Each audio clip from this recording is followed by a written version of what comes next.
ಮಾನವತೆಯ ಕಟ್ಟಡಕ್ಕೆ ಪ್ರೀತಿಯೊಂದೇ ಇಟ್ಟಿಗೆ, ಇಟ್ಟಿಗೆಗಳ ಬೆಸೆಯಬೇಕು ಕರುಣೆ ಸ್ನೇಹದೊಟ್ಟಿಗೆ. ಸುತ್ತ ನೋವು ನೀಗಿದಾಗ ನಿನ್ನ ನಗೆಗೂ ಅರ್ಥ, ಇಲ್ಲದಿರಲು ನಿನ್ನ ಈ ಹತಾಶೆ ಕೂಡ ಸ್ವಾರ್ಥ. ಆಗು ಗೆಳೆಯ ಆಗು ನೀ ಭರವಸೆಯ ಪ್ರವಾದಿ, ಹತಾಶೆಯಲ್ಲೇನಿದೆ ಹತಾಶೆಯಲ್ಲೇನಿದೆ ಬರೀ ಶೂನ್ಯ ಬರೀ ಬೂದಿ. ಶ್ರೀಯುತ BR ಲಕ್ಷ್ಮಣರಾವ್ ಅವರ ಈ ರಚನೆ ಕಾಲು ಜಾರಿದವನಿಗೆ ಎಚ್ಚೆತ್ತುಕೊಳ್ಳಲೊಂದು ಭರವಸೆಯಾದರೆ, ನಿತ್ಯ ಬದುಕಿನಲ್ಲಿ ಈ ಭರವಸೆ ನಮ್ಮೊಳಗೆ ನಾವೇ ನೀಡುವುದೇ ಮುಂದೆ ಸಾಗುವುದೇ ಟೀಮ್ ಜೇನುಗೂಡಿನ ದಿನಚರಿ.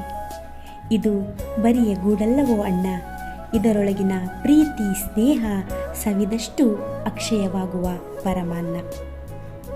ನಮಸ್ಕಾರ ನಮ್ಮವರೇ, ಇದು ಟೀಮ್ ಜೇನುಗೂಡು, ನಾನು ನಿಮ್ಮ ಜೀವ. ಜೇನುಹುಳಗಳ ಗುಂಪಿನಲ್ಲಿಯೇ ಇದೊಂದು ಮೌನದಲ್ಲೇ ಹೆಚ್ಚು ಮಾತಾಗುವ ಜೇನುಹುಳು. ತನ್ನ ಕೆಲಸದಿಂದಲೇ ನಾನು ಎಂದರೆ ಏನು ಎಂದು ತೋರಿಸುವ ಜೇನುಹುಳುವಿದು. ಗೆದ್ದೇ ಗೆಲ್ಲುವೆ ಒಂದು ದಿನ, ಗೆಲ್ಲಲೇಬೇಕು ಒಳ್ಳೆತನ ಎನ್ನುವ ದೃಢತೆಯನ್ನು ತನ್ನಲ್ಲಿಟ್ಟು ಮಾದರಿಯಾಗಿಸಿ ಬದುಕುವವರು ಇವರು.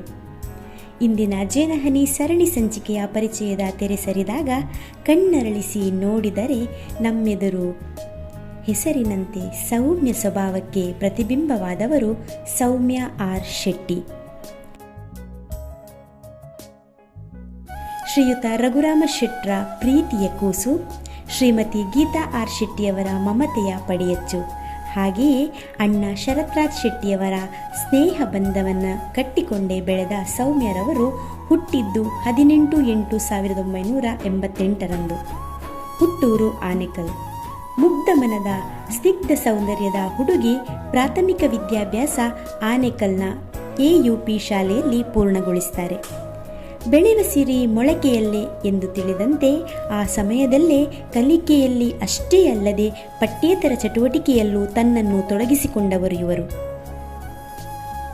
ಶ್ರೀ ವಾಣಿ ವಿಜಯ ಪ್ರೌಢಶಾಲೆಯಲ್ಲಿ ಪ್ರೌಢ ವ್ಯಾಸಂಗದಲ್ಲಿ ಉತ್ತಮವಾಗಿ ತೊಡಗಿಸಿಕೊಳ್ಳುವಿಕೆಯನ್ನು ತೋರಿದವರು ಮುಂದೆ ಕನ್ಯಾನದ PU ಕಾಲೇಜಿಗೆ ಸೇರಿಕೊಳ್ತಾರೆ. ವಿಟ್ಲದ ಗೌರ್ಮೆಂಟ್ ಫಸ್ಟ್ ಗ್ರೇಡ್ ಕಾಲೇಜಿನಲ್ಲಿರುವಾಗಲೇ ತಮ್ಮ ಸಾಹಿತ್ಯ ಅಭಿರುಚಿಯನ್ನು ಪೂರ್ಣ ಪ್ರಮಾಣದಲ್ಲಿ ಅರಳಿಸಿಕೊಂಡವರು ದೈವೇಚ್ಛೆ ಎಂಬ ನಾಟಕವನ್ನು ರಚನೆ ಮಾಡಿ ತಾವೇ ಪಾತ್ರಧಾರಿಗಳಿಗೆ ನಿರ್ದೇಶನವನ್ನು ನೀಡಿ ಜನರ ಬಾಯಲ್ಲಿ ಸೌಮ್ಯ ಸಂಭ್ರಮವಾಗಿ ನಿಲ್ತಾರೆ. ವೃತ್ತಿ ತರಬೇತಿಯಾಗಿ B.Ed ಪದವಿಯನ್ನು ಪಡೆದು ಒಂದಷ್ಟು ಮಕ್ಕಳ ಬಾಳಲ್ಲಿ ಗುರುವಾಗಿ ಗುರಿ ತೋರೋ ಜವಾಬ್ದಾರಿಯನ್ನು ನಿಭಾಯಿಸಿದರೆ, ತಾನು ಸಂಸಾರಿಯಾಗಿ ರಾಜೇಶ್ ಶೆಟ್ಟಿಯವರ ಜೀವನಕ್ಕೂ ಬೆಳಕಾದ ಮೇಲೆ ಮುದ್ದು ಮಗಳು ರಿಶ್ವಿಯ ಮುದ್ದಿನ ಅಮ್ಮನಾಗಿ ಶಿಕ್ಷಣ ವೃತ್ತಿಯನ್ನು ಬಿಟ್ಟು ಮಗಳ ಲಾಲನೆ ಪಾಲನೆಯಲ್ಲಿ ತಮ್ಮನ್ನು ತೊಡಗಿಸಿಕೊಳ್ತಾರೆ. ಆಗಲೇ ಜೀವನದ ಸಾಕಷ್ಟು ಕಠಿಣತೆಯನ್ನು ತನ್ನ ಜೀವನದಲ್ಲಿ ಅರಿವಾಗಿಸಿಕೊಂಡದ್ದು, ಬದುಕೆಂಬುದರ ನಿಜ ಪರಿಚಯವಾದದ್ದು. ಆದರೂ ತಲ್ಲಣಿಸದ ಮನ ಸಬಲವಾಗಿ ಮಗಳ ಬೆಂಬಲವಾಗಿ ಅವಳ ಆಸೆಯಲ್ಲೇ ತನ್ನ ಜೀವನ ಕಟ್ಟಿಕೊಳ್ಳತೊಡಗುತ್ತಾರೆ. ಈ ನಡುವೆ ಇವರನ್ನು ಪ್ರಬಲವಾಗಿಸುವಲ್ಲಿ ಸಾಹಿತ್ಯ ಕ್ಷೇತ್ರ ಪ್ರಯತ್ನಿಸಿದರೆ, ಅದರೊಳಗೆ ಈಜಾಡತೊಡಗಿದ ಸೌಮ್ಯರವರು ಸಾಹಿತ್ಯ ಲೋಕಕ್ಕೆ ತನ್ನದೇ ಆದ ಕೊಡುಗೆಯನ್ನು ನೀಡುತ್ತಾರೆ. ಬಬ್ಬುಸ್ವಾಮಿಯ ಕುರಿತು ಹಾಗೆಯೇ ಸತ್ಯದ ಸಿರಿ ಎನ್ನುವ ಭಕ್ತಿಗೀತೆ ಸೌಮ್ಯರವರು ಬರೆದು ಅದು ಜನಪ್ರಿಯವಾಗ್ತದೆ. ಓ ಎನ್ನ ಬಾಲೆ, ಮೂಕೆದ ಕನ, ಆಲೆನ ಪಜ್ಜೆ, ಉಡಲಾಸೆ ಎಂಬ ಆಲ್ಬಮ್ ಹಾಡನ್ನು ಜನರ ಓದಿನ ಸವಿಗೂ ಕೇಳುವಿಕೆಯ ಆಲಾಪಕ್ಕೂ ನೀಡಿದ ಸಾಹಿತ್ಯ ಕೃಷಿಕಳು ಈಕೆಯಾದರೆ, ಅವರ ಸಾಹಿತ್ಯವೆಲ್ಲ ಎದೆಯಾಳದಿಂದ ಅರಳುವಂಥದ್ದು. ತನ್ನ ಸುತ್ತಮುತ್ತಲಿನ ಅನುಭವ, ಪ್ರಕೃತಿ, ತನ್ನೊಳಹ ಇವರ ಸಾಹಿತ್ಯಕ್ಕೆ ವಿಷಯ ವಸ್ತುವಾಗಿ ಓದುಗನನ್ನು ಸೆಳೆಯುವಲ್ಲಿ ವಿಶೇಷವಾಗಿ ನಿಲ್ಲುತ್ತಾರೆ. ನಡೆದ ಹೆಜ್ಜೆ 100, ನಡೆಯಲಿದೆ ಇನ್ನೂ ಗಾವುದವಾರು. ಅದಕ್ಕಾಗಿ ನಮ್ಮ ಸೌಮ್ಯರಿಗೆ ಬೇಕಿರುವುದು ನಿಮ್ಮ ಪ್ರೀತಿಯ ಮಾರು.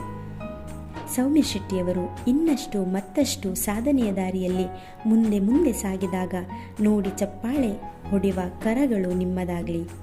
ಪ್ರೋತ್ಸಾಹ ಅವರೆಡೆಗೆ ನಿರಂತರವಾಗಿರಲಿ. ಧನ್ಯವಾದಗಳು.